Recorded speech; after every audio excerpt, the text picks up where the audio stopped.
What's up, everyone, and welcome to episode 4 of Terror Reels. Your favorite scary movie. Today, I'll be reviewing the 2017 adaptation of the Stephen King novel, It.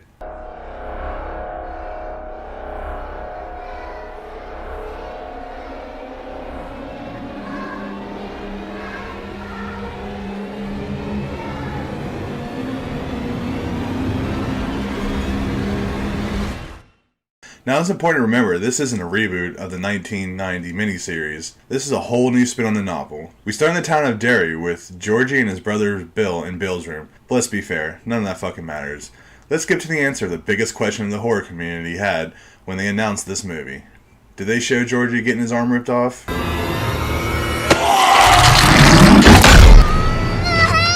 They do, and holy fuck is it graphic. Pennywise opens his mouth like a painted up shark and bites Georgie's arm off. He tries to crawl himself away from the clown, but Pennywise has reached for days and pulls him into the sewer.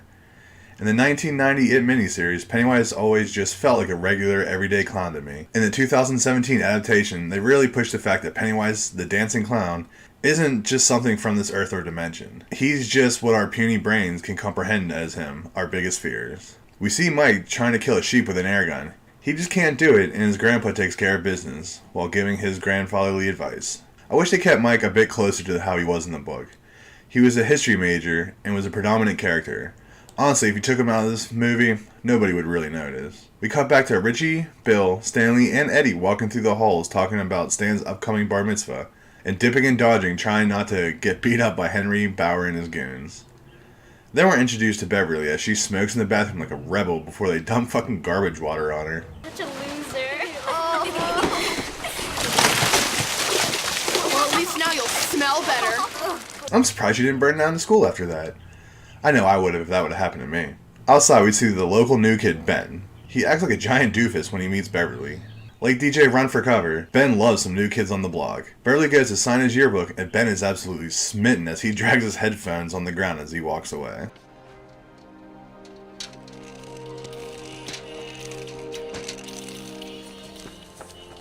We come to Mike delivering some meat before he starts having flashbacks of what I'm assuming is the Black Spot fires.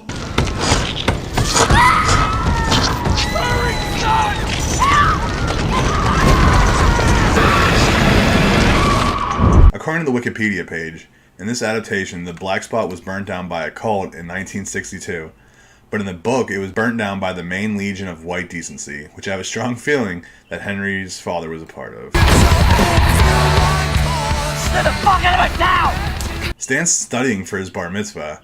After his dad says some dumb shit, Stan walks in his dad's office to put a book away, trying his damnedest not to look at this creepy-ass painting. The painting falls and he goes to pick it up when he notices the fucking witch lady is gone. Witches be bitches, Stan, but you're about to be an adult. You gotta learn to defend for yourself. Before you all tell me what a fucking idiot I am, I know that this lady probably isn't a witch. Witches are scary though, and Pennywise works on fear, so go fuck yourselves. We cut over to Eddie's place when the gang gets some snacks and Richie tries to get some sugar from Eddie's mom before going off to the sewers. Don't believe me? Then try yourself at home. Whenever you're upset. Do you want one for me too, Mrs. K? He is funny as fuck in this movie. He's got a witty comeback for everything. They really got how kids talk down in this movie. It reminds me of how me and my friends talked when we were that age. We were fucking assholes to each other. We cut over to Ben in the library writing a love letter to Beverly. Good luck, bud. Then he goes on to read about the town's history. In this movie, he's the history buff. Not Mike, but Ben. While he flips through the book, the same picture of an Easter explosion, killing 88 people, keeps zooming in until we see a severed head in the tree. Ben follows a floating balloon down to a trail of eggs where a headless boogeyman is downstairs turning into a jerky-ass Pennywise. Egg boy! As Ben escapes the library, another horror is waiting for him. Henry and his goons kidnap Ben. These adults don't give a fuck because every adult in Derry is a piece of shit. This hillbilly psycho begins to cut Ben's stomach before Henry fights back and kicks himself down the hill and runs into the sewer system. The loser clubs go back and forth on going into this super huge system of tunnels with some funny and realistic back and forth banter. Have you ever heard of a staph infection? Also, staph infection. So unsanitary. Out of nowhere, A dirty, bloody Ben shows up with a goon hot on his trails. He comes in with his white trash flamethrower to find some weird-ass mole people kids. As he runs into a dead end, a I Heart Dairy balloon pops in his face only to reveal a mole person Pennywise who eats him out of existence.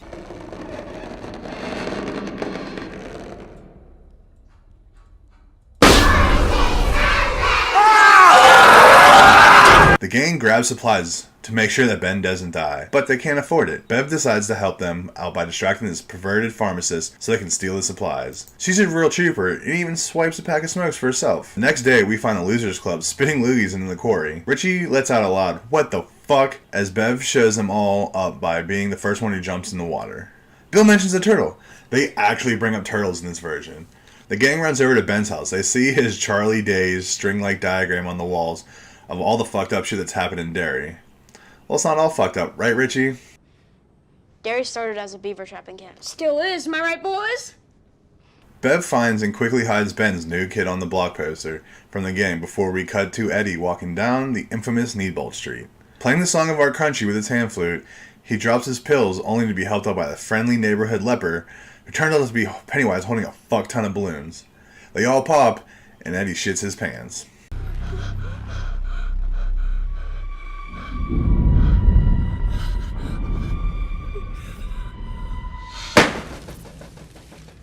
Beverly finds the poem that Ben slipped to her at the quarry. Bev hears voices coming from the fucking sink. Not sure why, but she decides to use a tape measurer to see what's going on in her drain. The tape measurer goes 24 feet down, but comes back up, bloody, hairy, and then out of nowhere, the hair tries to pull her into the drain and spews out an amount of blood that would make Sam Raimi proud. Her dad comes in asking what the fuck is she screaming about. Apparently he can't see the blood-soaked room. He doesn't seem to give a shit about the situation and leaves. Back at Billy's house, he gets a bucket for the leaky roof before going into his brother's room. Hey look, a Lego turtle. Billy hears something and goes to investigate. Eventually, Billy makes it down into his flooded basement where, oh shit, it's his brother Georgie. Oh fuck, Pennywise is here too. Here comes that eerie tagalong that everyone knows and loves.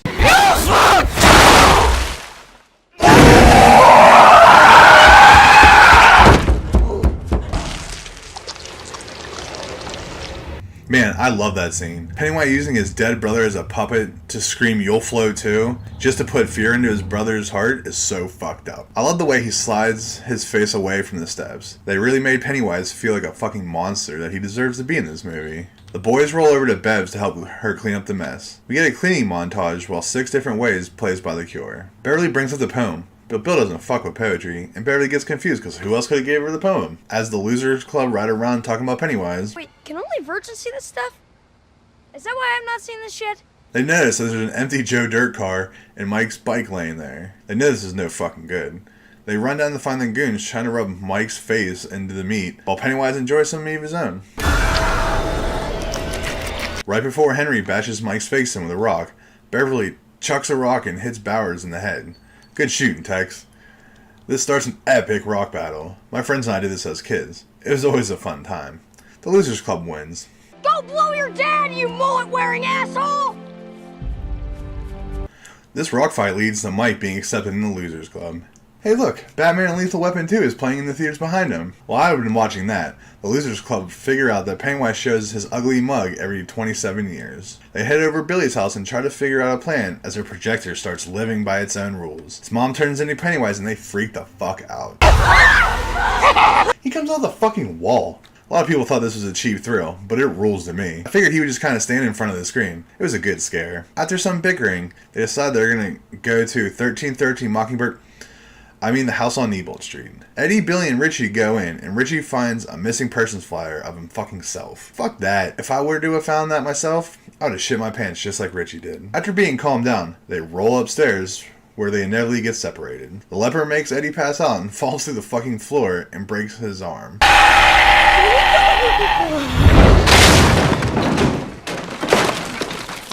Richie finds a room that's filled with fucking Pennywise dolls. This is creepy as shit. There's even a doll that throw back to the Tim Curry Pennywise. The coffin in the middle of the room opens up to have a doll of Richie in there. Fuck all of this. He closes the top of the coffin only for Pennywise to pop out and chase after him.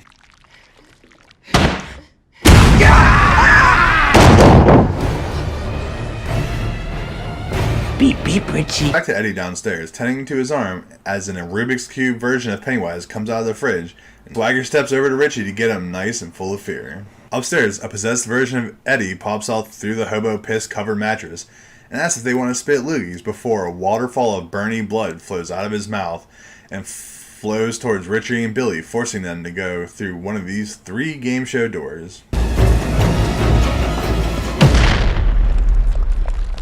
Pick the not scary door at all. Pick door number 1. You fucking idiots. Pick door number 1.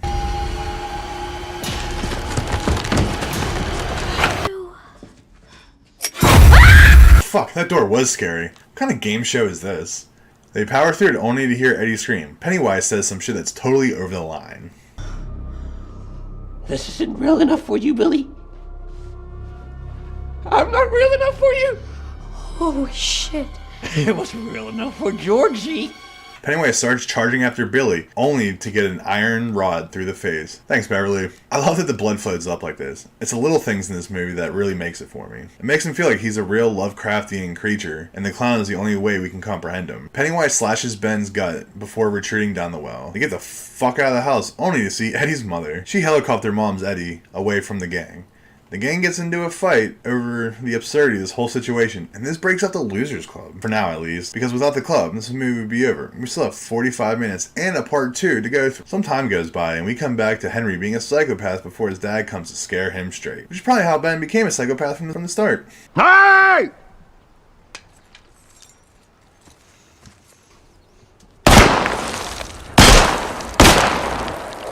He's hanging out in front of his car when he notices a red balloon tied to his mailbox. I wish Amazon did stuff like this when I got a package. He opens his Prime delivered package to reveal his dad's knife he lost after cutting Ben's guts open. He strolls into the house and sees what his passed out dad's watching. Well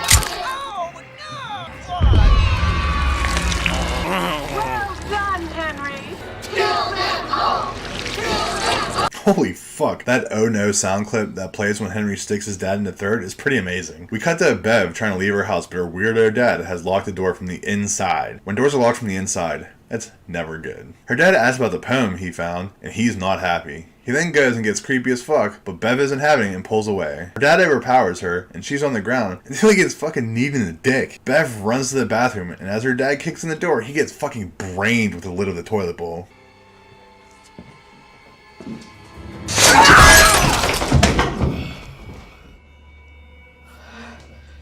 She watches him bleed and goes to walk out, only to get fucking gripped up by Pennywise. Billy walks in the apartment and finds "You die if you try" written on the ceiling. He runs over to the movie theater playing Nightmare on Elm Street 5. Stay tuned to Terror Reels to see me review that movie in about a month or so. She gets Richie and the rest of the gang together. They call Eddie and he's down to ride. After yelling at his mom about his medicine is gazebos and bullshit, he goes to join the club. You know what these are?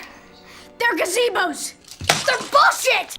The gang gets to the Niebot house armed with an air pistol, a few iron rods, and a broken bottle.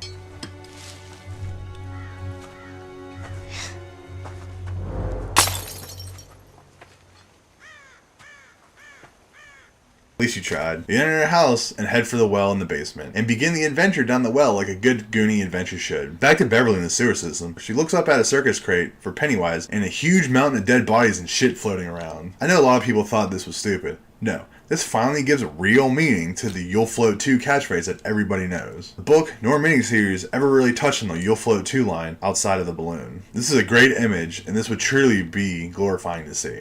As she tries to escape, Pennywise promo tape plays behind her through a jack-in-the-box, and we finally see Pennywise dance. And it's as terrifyingly awesome as you would hope.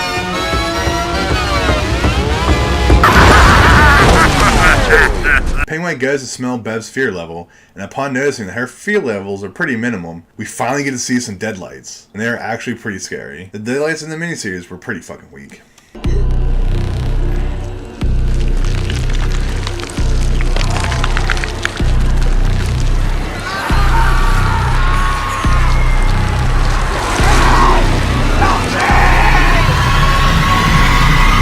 We cut cut back to Mike being the last loser to go down the well. He tries, at least, before Bowers comes out of nowhere and bashes him in the back of the head with a pipe and takes the rope. He is such a fucking dick. Don't worry though, Mike bashes Henry in the head with a rock and tackles Henry down the well before dropping the air pistol ammo down the well as well. I wonder if Henry will be in the second movie and try to kill himself in the mental hospital. Doesn't look like it. Anyways, they find their way to the sewer system, but something catches Stanley's eye. It's a fucking witch from the beginning.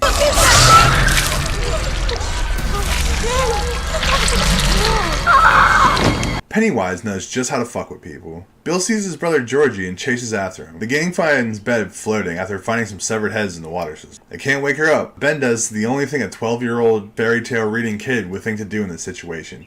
He kisses her and wakes her up Sleeping Beauty style. Wow.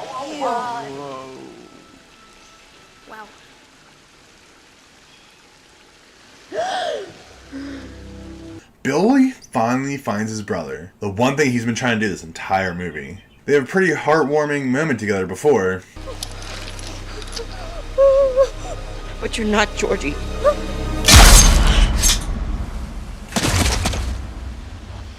The first time I saw this, I kept thinking, what if it really was his brother and he just put him down? Georgie starts freaking out and convulsing into a large, puppety Pennywise. Mike mentions the air gun isn't loaded, but Billy shoots anyway, and puts a dissolving hole into the clown's head. This is a reimaginative of the inhaler from the miniseries. The kids believe it will kill the cosmic clown, and it starts to work before they all start kicking the shit out of the clown. Pennywise is able to break free and grabs Billy. Either the clown keeps Billy and the rest survive, or everybody dies. And now?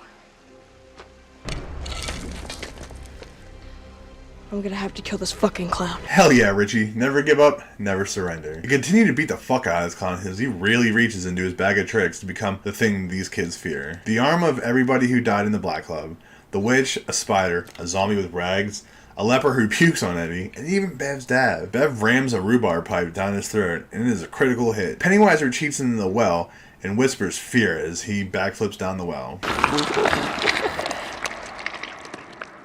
Fear.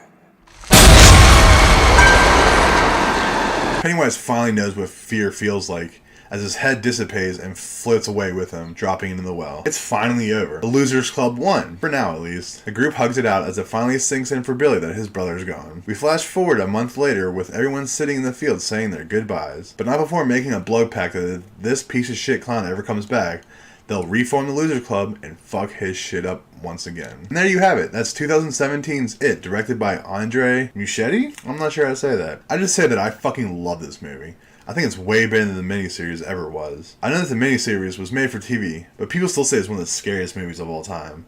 I disagree with that. This movie was everything that the miniseries was supposed to be, but better.